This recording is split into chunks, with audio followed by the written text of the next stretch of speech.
बीच एक बड़ी खबर दिल्ली से निकल कर आ रही है। सुप्रीम कोर्ट ने झीरम मामले में खारिज की एनआईए की अपील। ये बड़ी खबर इस वक्त की। सुप्रीम कोर्ट ने झीरम मामले में खारिज की एनआईए की अपील। छत्तीसगढ़ पुलिस कर सकेगी मामले की जांच, इस वक्त की बड़ी खबर। और छत्तीसगढ़ पुलिस कर सकेगी इस पूरे मामले की जांच। एनआईए की अपील खारिज कर दी सुप्रीम कोर्ट ने। इस वक्त की बड़ी खबर आ रही है निकलकर सामने दिल्ली से। आपको बता दें, झीरम मामला जिसमें कि कई कांग्रेस के आला नेता शहीद हो गए थे, और इस बीच इस पूरे मसले को लेकर लगातार आरोप प्रत्यारोप का दौर तो चलता ही है। जांच को लेकर सवाल उठते हैं, जांच के सबूतों को लेकर सवाल उठते हैं, लेकिन इस बीच सुप्रीम कोर्ट से जुड़ी एक बड़ी खबर आ रही है कि सुप्रीम कोर्ट ने ये एनआईए की जो अपील है उसे खारिज कर दिया है। इस वक्त की बड़ी खबर, सुप्रीम कोर्ट ने झीरम मामले में खारिज की एनआईए की अपील, और अब छत्तीसगढ़ पुलिस कर सकेगी मामले की जांच। तो ये बड़ी खबर आ रही है जहां पर सुप्रीम कोर्ट ने एनआईए की अपील को खारिज कर दिया है। झीरम मामला है और जिसमें कांग्रेस के कई आला नेता शहीद हो गए थे प्रदेश स्तरीय, और ऐसे में इस झीरम मामले की जांच के सबूतों को लेकर, इसकी जांच को लेकर कई तरह के आरोप प्रत्यारोप बीजेपी कांग्रेस एक दूसरे पर लगाते रहे। लेकिन इस बीच जो बड़ी खबर आ रही है कि एनआईए की अपील को खारिज कर दिया है सुप्रीम कोर्ट ने, और अब झीरम मामले की जांच छत्तीसगढ़ पुलिस कर पाएगी।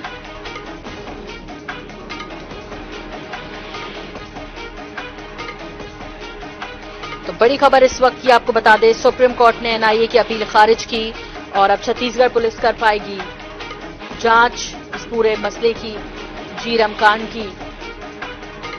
दिल्ली से इस वक्त की बड़ी खबर निकलकर सामने आ रही है।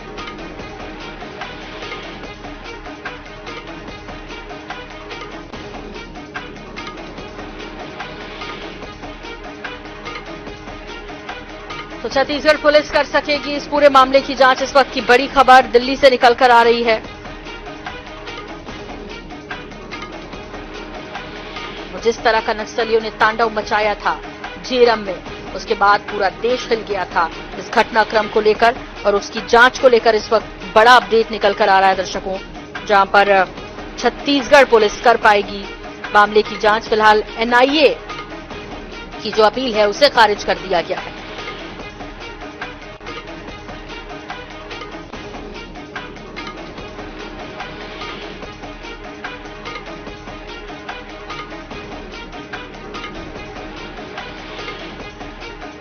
तो झीरम घाटी हत्याकांड और ये बड़ी खबर इस वक्त।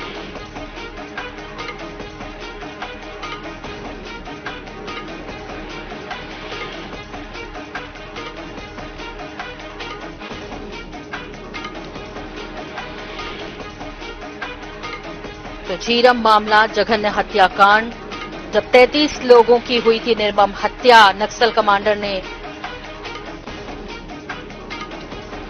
और 33 लोगों की निर्मम तरीके से हत्या हुई थी।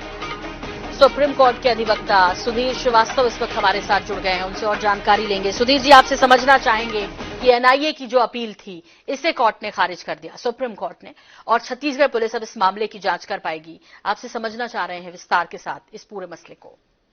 एनआईए ने इस मामले की जब जांच की थी तो ये बात सामने आई थी कि एनआईए ने इसके लार्जर कॉन्स्पिरेसी एंगल को प्रोब नहीं किया है, कि जो बृहद षड्यंत्र है उसकी जांच नहीं की, कि किस तरह नेताओं की सिक्योरिटी में कमी की गई, इस मामले की जांच नहीं की, और इसके आधार पर सीबीआई जांच की मांग की गई थी।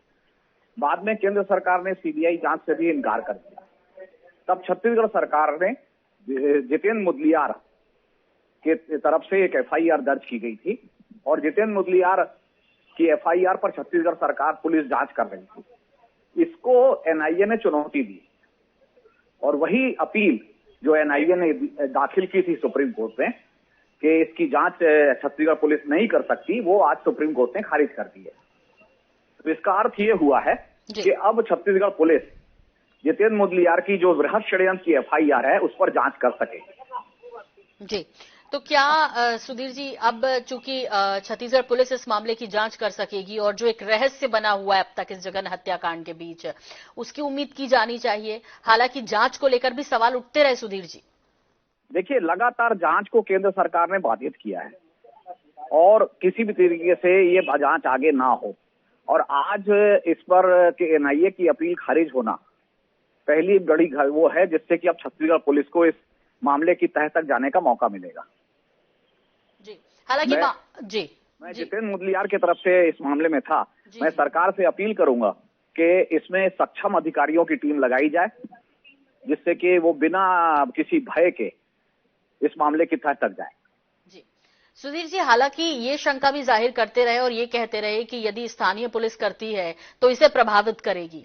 इसकी शंका कितनी कम कर सकेंगे इस पूरे मसले की? हालांकि अब जब सुप्रीम कोर्ट ने ही कह दिया है, माननीय सुप्रीम कोर्ट जब ये कह चुका है, तो अब कोई ऑप्शन बचता नहीं है। लेकिन ऐसे में शक शुबा तो जाहिर होता ही रहता है। पहले भी हुआ कि स्थानीय पुलिस इसे प्रभावित करेगी।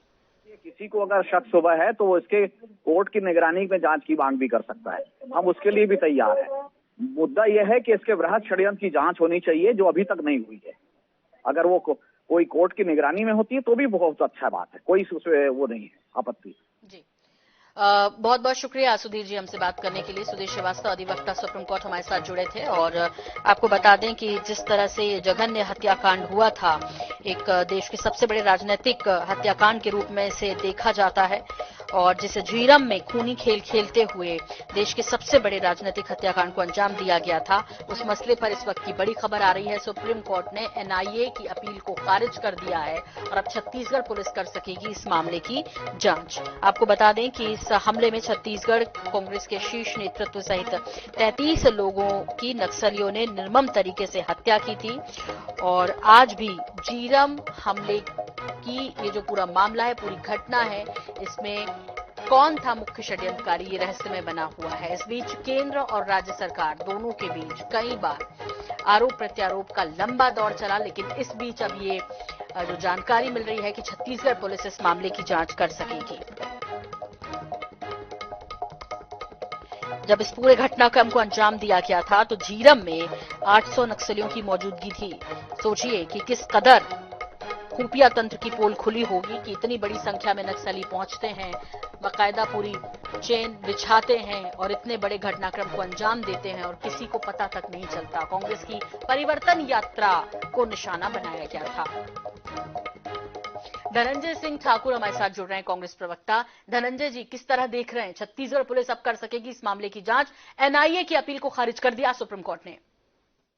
निश्चित तौर पर एक बहुत बड़ी जीत आप देखेंगे, और जो झीरम घाटी कांड के जो पीड़ित पक्ष है उसको न्याय मिलने का रास्ता इससे क्लियर हो गया है। और जो झीरम घाटी षड्यंत्रकारी को बचाने का षड्यंत्र भाजपा ने रचा था, चाहे वो केंद्रीय एजेंसियों को रोककर, चाहे सरकार में रहने के दौरान रमन सिंह की सरकार ने, उनका भी अब चरित्र पर्दाफाश हो चुका है। और ये जो कांग्रेस लगातार इस बात को मांग भी करते रही है। हम सरकार बनने के बाद जो एसआईटी का भी गठन किया, बहुत सारे हमने प्रयास किया है कि इसके दोषियों को सजा मिले, षड्यंत्रकारी को सजा मिले, जिसको बार बार कहीं न कहीं रोकने का काम किया गया था। आज सुप्रीम कोर्ट के निर्णय से स्पष्ट हो गया है कि कांग्रेस सही दिशा में काम कर रही थी, कांग्रेस सरकार सही दिशा में काम कर रही थी, और जो पीड़ित है उनको न्याय मिलेगा और झीरम घाटी के षड्यंत्रकारी सलाखों के पीछे जाएंगे।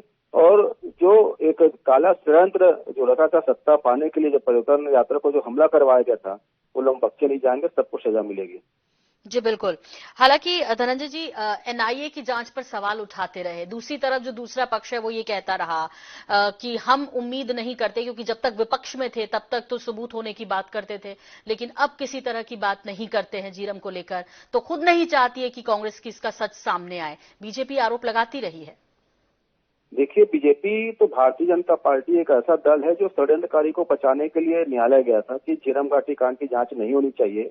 और सबूत आज भी हम कह रहे हैं, हमसे सबूत तो कभी मांगा नहीं गया, एनआईए ने कभी पीड़ित पक्ष से पूछा ही नहीं गया।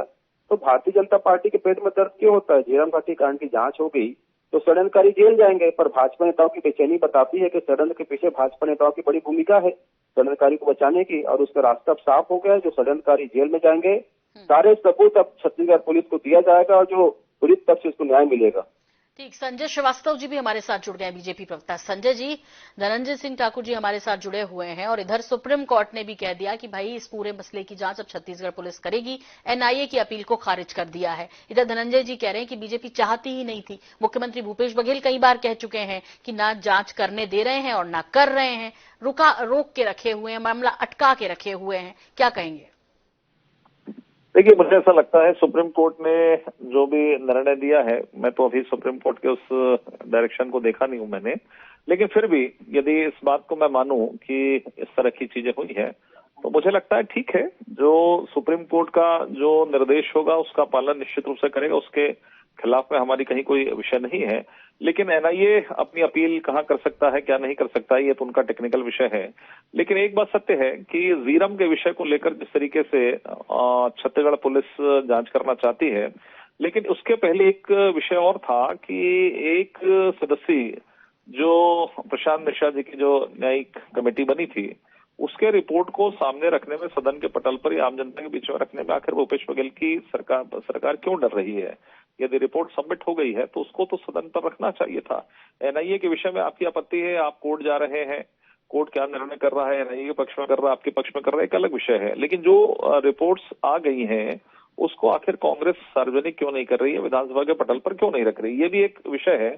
मुझे लगता है हमारी तो ये मांग है ही कि जीरम का सच सामने आना चाहिए, क्योंकि जीरम के जो संदेह है, उसकी जो उंगलियां हैं, वो निश्चित रूप से कांग्रेस के नेताओं पर ही उठ रही हैं, इसलिए इसका सच सामने आना चाहिए।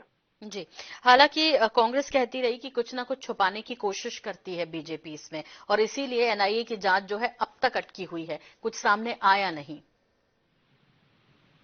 संजय जी। जी, नहीं देखिए, आरोप वो लगाते रहे, प्रथम दृष्टया सब चीजें सामने हैं। मुझे वो दिन याद है 25 मई 2013, और उसके बाद की लगातार जो घटनाएं आई, कौन वहां से कब गायब हुआ, क्या चर्चाएं हुई नेताओं के बीच में। एनआईए को जांच जो सौंपा था गया था, तत्कालीन जो यूपीए की सरकार थी, कोई ऐसा नहीं कि बीजेपी की सरकार ने जानबूझकर एनआईए को दिया। तो मुझे लगता है कि जो न्यायालयीन व्यवस्था है उस पर विश्वास करना चाहिए। बीजेपी को कहीं कोई आपत्ति नहीं है, जैसा न्यायालय कहेगा उसके आदेशों का पालन हम करेंगे। लेकिन ईमानदारी सरकारों को भी बरतना चाहिए, ऐसा नहीं कि अपने आदमी बैठा के एसआईटी बना के और हम किसी के खिलाफ में जबरदस्ती वातावरण पैदा करें।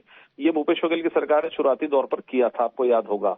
एक बार फिर से मेरा प्रश्न वही है कि कांग्रेस को सबसे पहले, ये चलती रहे एनआईए के मामले में आप जांच करिए, लेकिन वो जो रिपोर्ट्स आ गई हैं, जो एक सदस्य जो प्रशांत मिश्रा की न्यायिक जांच आयोग की जो रिपोर्ट थी, उसको सदन के पटल पर रखना चाहिए, सबके बीच में रखना चाहिए, आखिर उसका सच क्या है। धनंजय जी, आप इस पर काउंटर करना चाहेंगे और ये उम्मीद करनी चाहिए कि 25 मई 2013 को ये जघन्य हत्याकांड जिस तरह से नक्सलियों ने अंजाम दिया, इसके पीछे असल चेहरा कौन था वो अब जल्दी सामने आ जाएगा, ये उम्मीद करें। क्योंकि अब तक तो आप एनआईए के पाले में बॉल डालते रहे कि भाई वो नहीं दे रहे हैं, हमें करने नहीं दे रहे, लेकिन अब तो छत्तीसगढ़ पुलिस कर सकेगी इस मामले की जांच। निश्चित तौर पर छत्तीसगढ़ पुलिस जांच करेगी, और जो भारतीय जनता पार्टी ने षड्यंत्रकारियों को बचाया था और रमन सिंह की सरकार ने जो परिवर्तन यात्रा की सुरक्षा में कटौती किया था, षड्यंत्र के चलते सारे चीजों की जांच होगी, और जो भी भाजपा नेता इस षड्यंत्र में शामिल है सबको सलाखों के पीछे भेजा जाएगा, पीड़ित को न्याय मिलेगा। और संजय श्रीवास्तव जी न्यायिक जांच आयोग की बहुत बात है, इनको धर्मलाल कौशिक से पूछना चाहिए भाजपा नेता से कि न्यायिक जांच आयोग में जब षड्यंत्र सब जो जांच कराया गया तो भाजपा नेता न्यायालय जाकर उस जांच को क्यों रुकवाए, षड्यंत्रकारियों के साथ भाजपा नेताओं का क्या संबंध है, यही जांच का विषय है। और पूरा प्रदेश जानता है इस प्रकार से घृत गित करने का षड्यंत्र भाजपा ही रच सकती है, और भाजपा सत्ता पाने के लिए किस स्तर तक जा सकती है, ये देखा गया झीरम घाटी कांड जब हुआ तो। और भारतीय जनता पार्टी की भूमिका है वो जांच में सामने आ जाएगा। बहुत बहुत शुक्रिया धनंजय जी और संजय जी हमसे बात करने के लिए आपका। तो फिलहाल ये बड़ी खबर, सुप्रीम कोर्ट ने एनआईए की अपील खारिज कर दी और अब छत्तीसगढ़ पुलिस कर सकेगी इस मामले की जांच। आपको बता दें कि लगातार कांग्रेस और मुख्यमंत्री भूपेश बघेल ये कहते आए कि ना एनआईए जांच कर रही है जिस गति से, सामने आना चाहिए कि इसका असली षड्यंत्रकारी कौन था, और ना हमें करने दे रही है। लेकिन अब इस मसले पर सुप्रीम कोर्ट ने रास्ता साफ किया, छत्तीसगढ़ पुलिस कर सकेगी मामले की जांच। अब देखना दिलचस्प होगा कि वाकई में 25 मई 2013 को हुए इस जघन्य हत्याकांड के जो असली षड्यंत्रकारी थे वो चेहरे सामने आएंगे भी या नहीं, पीड़ितों को न्याय मिलेगा कि नहीं। 33 लोगों के शहीद हो गए थे इस पूरे हत्याकांड में, जब झीरम को निशाना बनाया था नक्सलियों ने, इस पूरी घाटी को खून से लाल कर दिया था। और इसी के साथ